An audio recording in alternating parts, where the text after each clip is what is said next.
Okay, so I thought I'd record us doing this example.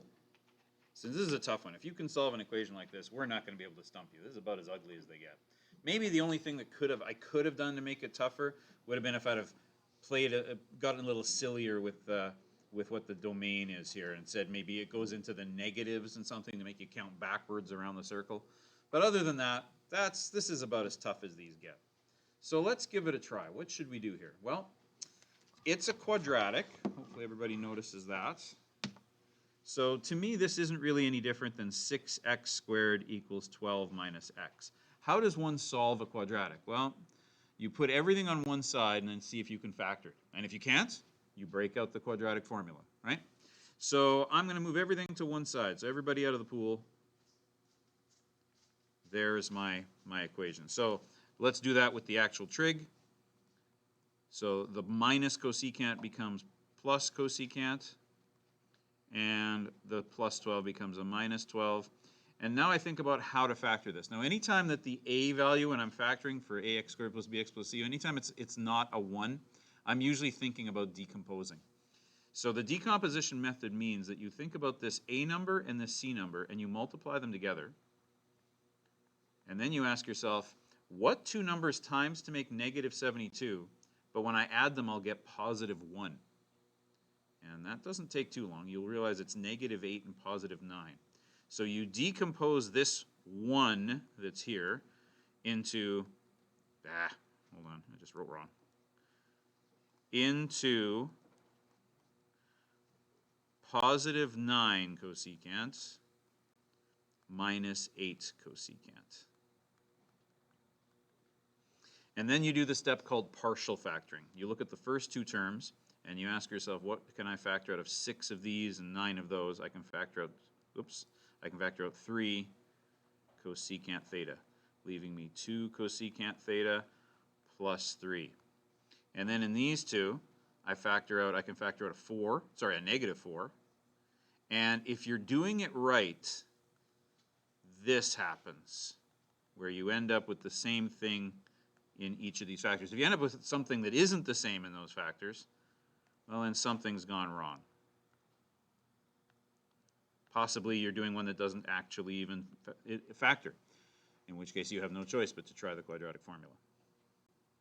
Okay, now I factor this. To me, this is a term. This would be like saying, hey, what's 3xy minus 4y? Well, I'd factor a y out of those two things. This is like y. It just happens to be a bracket.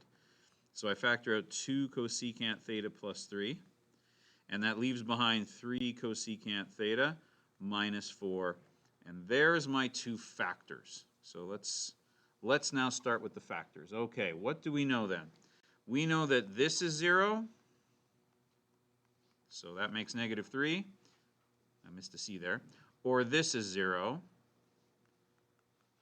And then cosecant theta would equal negative 3/2. Or cosecant theta would equal 4/3. And here's where the identity comes in. Here's why this is in chapter 6 and not chapter 4. I don't know anything about cosecant, but what do I know about, like in terms of unit circle and stuff, but what do I know about it as an identity? I know that it's the reciprocal of sine.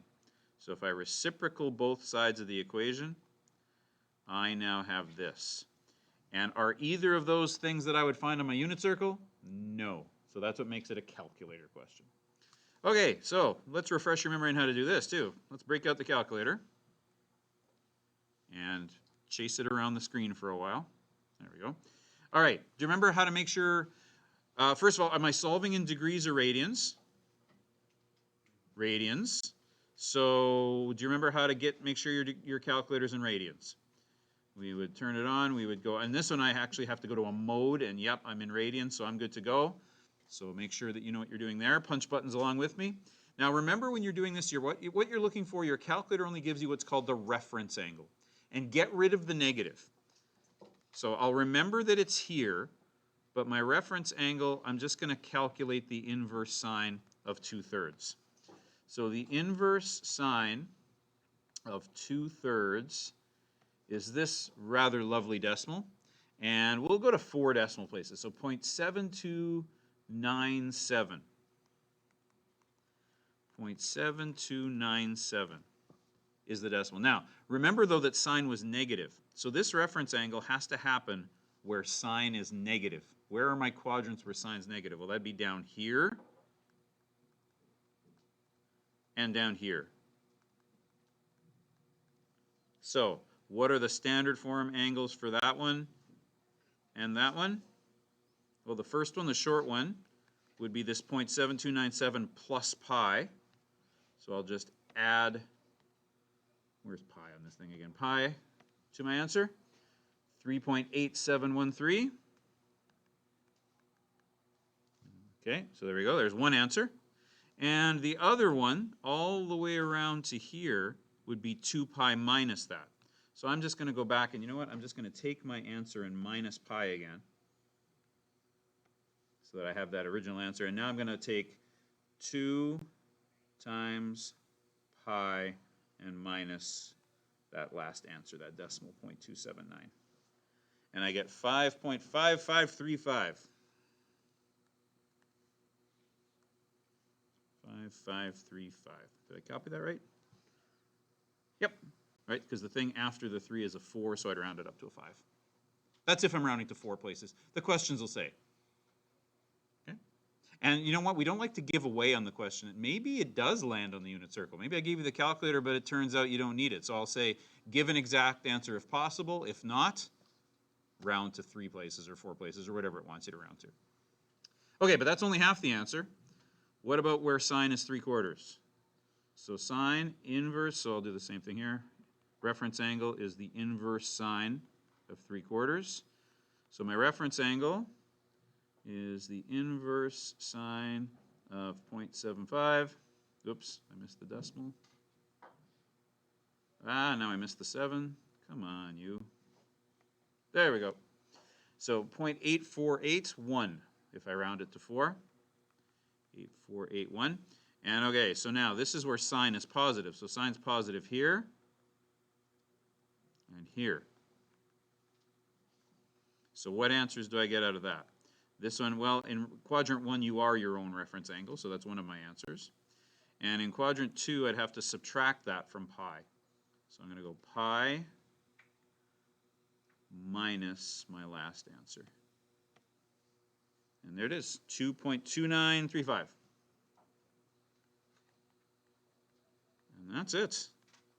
That's about as tough as these questions get. If you can do one like that, if there's a couple like this in your homework, if there's people going, oh, I would be fine with the trig, but I'm not strong at this whole grade 10 decomposition of a function thing. Well, you know, you do have a backup, right? You could, let me clear some room here. If this decomposition's not your friend, you can use the quadratic formula, right? This would be, let me use a different color. This would be A, oops, hang on, down here. This would be A, this would be B, and this would be C. Remember how the quadratic formula works? Excuse the interruption. We will be doing bus ridership this block. Yay. Please remain in class until your class is called. Could I get Ms. Albrow class, Mr. Lindell's class, Mr. McKinnon's class, please make their way to bus ridership in the parking lot. Oh, I did put C, B, and C wrong. Hang on. Thank you. I got B and C in the wrong place. Where's the original equation? Oh, there it is. That one, and that one. So there we go. So there's the quadratic formula. So B is 1. So I have minus 1 plus or minus the square root of 1 minus 4 times 6 times negative 12. And all over 2 times 1. And then when I do the quadratic formula on that, 1 minus, and that's minus a negative, so that's going to be plus. So that's 1 plus 24 times 12, right? And let's see, 12 times 12 would be 144, so that's 144 doubled. So it's 1 plus 288, which is 289. You have to have a little bit of arithmetic skill to do this. And 289 is a perfect square, it's 17. And that seems too big. Oh, wait, you know why? Because A isn't 1. That's a mistake. A is 6, my bad. So that's a 12, that's a 12. So there we go. So there's my two answers. If the answer is a plus, I get negative 1 plus 17, which is 16 over 12. And 16 over 12 is this answer here, 4/3. So that's this answer. And if I use the minus, that would be negative 18/12, and that would be negative 3/2. So there's that answer. So if you're stuck, you can't factor, quadratic formula will work. All right?